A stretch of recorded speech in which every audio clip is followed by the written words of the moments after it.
नमस्कार, खबर समय जगत में आपका स्वागत है। मैं हर्षिता जौहरी। आइए नजर डालते हैं देश प्रदेश से जुड़ी तमाम खबरों पर। भोपाल कांग्रेस महासचिव नासिर इस्लाम ने कहा कि पूरी दुनिया के अंदर पेट्रोल के 40 और 45 रुपए दाम घूम रहे हैं। श्रीलंका, पाकिस्तान और नेपाल जैसे छोटे देश में भी पेट्रोल डीजल सस्ता है, लेकिन यहाँ पेट्रोल के दाम आसमान छू रहे हैं। इतिहास में पहली बार ऐसा हो रहा है जो लगातार 18 दिन से पेट्रोल डीजल के दाम में इजाफा हो रहा है। वहीं उन्होंने कहा कि कांग्रेस की 1.5 साल की सरकार में जनता ने राहत की सांस ली थी और समझा था कि ऐसे भी सरकार काम करती है। कमलनाथ सरकार ने कर्मचारियों का डीए बढ़ाया था, भाजपा ने आते ही उसे निरस्त कर दिया। बिजली की योजनाएं चलाई थी, उसे भी निरस्त कर दिया। वहीं उन्होंने दावा किया कि उपचुनाव में 24 की 24 सीटों पर कांग्रेस अपना परचम लहराएगी। बढ़ते पेट्रोल डीजल के दाम को लेकर आज दिग्विजय सिंह जी के नेतृत्व में प्रदर्शन किया गया। इसी के चलते अब नासिर इस्लाम जी से बात करेंगे। और भी कई मुद्दे हैं जिनको लेकर हम नासिर भाई से बात करते हैं। आइए भाई साहब, सबसे पहले तो आज जो प्रदर्शन किया गया है पेट्रोल को लेकर, क्या कहना चाहिए? देखिए, दिग्विजय सिंह जी हमेशा गरीब मध्यम वर्ग के लोगों की आवाज़ उठाते रहे हैं, चाहे कोई भी मुद्दा हो, मसला हो। आज जिस तरह से पेट्रोल के दाम लगातार 18 दिन तक, 18वां दिन है आज, ये देश के इतिहास में पहली बार ऐसा हो रहा है। रोज आप पैसे बढ़ा रहे हैं पेट्रोल पे, डीजल पे। पूरी दुनिया के अंदर आज पेट्रोल के दाम 40 रुपए के और 45 रुपए के बीच में घूम रहे हैं, कहीं कहीं तो 26 रुपए और 28 रुपए। हद तो यह है कि श्रीलंका, पाकिस्तान, नेपाल जैसे छोटे देश भी इतने सस्ते पेट्रोल और डीजल अपनी जनता को दे रहे हैं, क्योंकि उनको ऐसा महसूस होता है कि इन सारे देशों को अपनी जनता का दर्द है। लेकिन हमारे देश के अंदर अजीब उल्टा काम हो रहा है। जब पेट्रोल और डीजल और क्रूड ऑयल की कीमतें इतनी कम हो गई कि $38-40 प्रति बैरल। इससे पहले मैं एक और बात बता दूं, ये निगेटिव के अंदर भी गई थी बीच में क्रूड ऑयल, कि आप उधार में उठा लीजिए। ऐसे भी प्रस्ताव आए थे दुनिया की बड़ी ऑयल कंपनीज के, परंतु हमारे यहाँ 90 रुपए बेचना, 3 गुना से ज्यादा।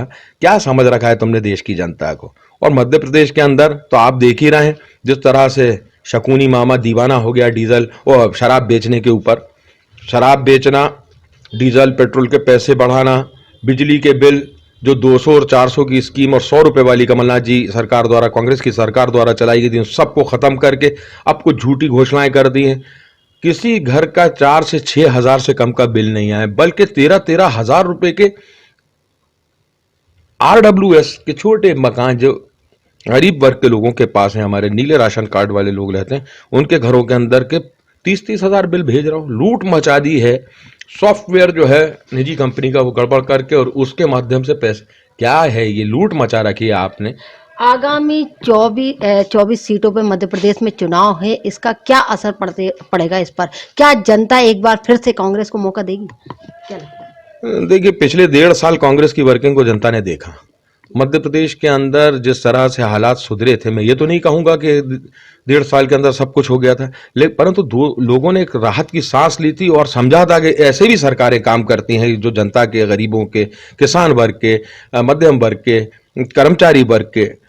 अब हमने, कमलनाथ सरकार ने कर्मचारियों का डीए बढ़ाया, इन्होंने आते ही उसने आदेश को निरस्त कर दिया। बिजली की जो योजनाएं चलाई थी उसको निरस्त करके अब बिजली, अब उसके अंदर लूट मचाई। उसके बाद पूरा कोरोना फैल रहा था मध्य प्रदेश में, देश में, परंतु मामा को शराब की कितनी फिक्र थी आपने देख लिया। वही शकुनी मामा का ये खेल है और ये वही हैं, खाली ढकोसले, और ये इनको पहचान गए लोग।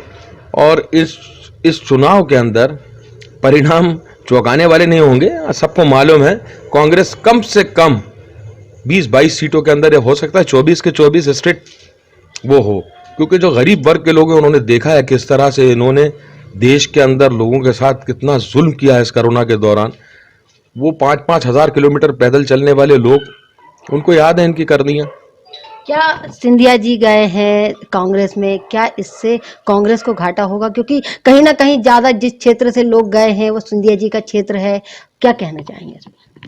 देखिए, आपको याद होगा कि 1857 में जो जंग हुई थी उसके अंदर कुछ गद्दार देश के खिलाफ हो गए थे और देश आज़ाद नहीं हो सका था, परंतु 100 साल बाद देश आज़ाद हुआ और इसी देश के लोगों ने आज़ादी पाई।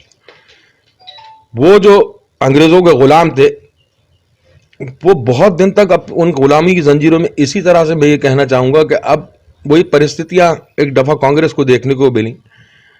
18 साल के अंदर कांग्रेस ने सब कुछ दिया।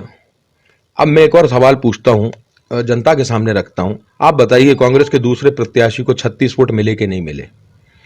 जो 22 गए थे उसमें 36 और जोड़ दीजिए तो कितने हो जाते हैं? 58। जीते जिताए थे कि नहीं थे? परंतु अंडर टेबल डीले करना, और आप क्या समझते हैं कि मध्य प्रदेश की जनता बेवकूफ है? क्या मध्य प्रदेश की जनता कोई आप इतनी आसानी से मूर्ख बना लेंगे, छल लेंगे? 35-35 करोड़ रुपए में आपने खरीद के जनता की चुनी हुई सरकार गिराई, तो जनता फिर निर्णय कर देगी, आपके सामने आ जाएगा। और कौन से जी हैं उनकी हकीकत भी सामने आ जाएगी।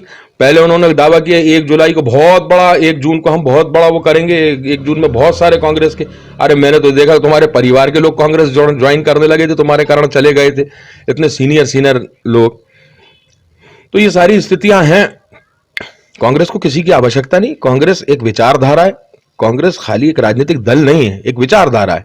लोग अपने विचारों को इतनी तेजी से बदल सकते हैं, यही अपने आप में एक गंभीरता का विषय है। और कैसे अपनी विचारधारा को बदलकर गांधी से गोडसे पर चले जाओगे आप और उसके बाद सत्ता के लिए, ये तो बहुत ही एक असहनीय बात है और ये जनता समझती है अच्छी तरह से।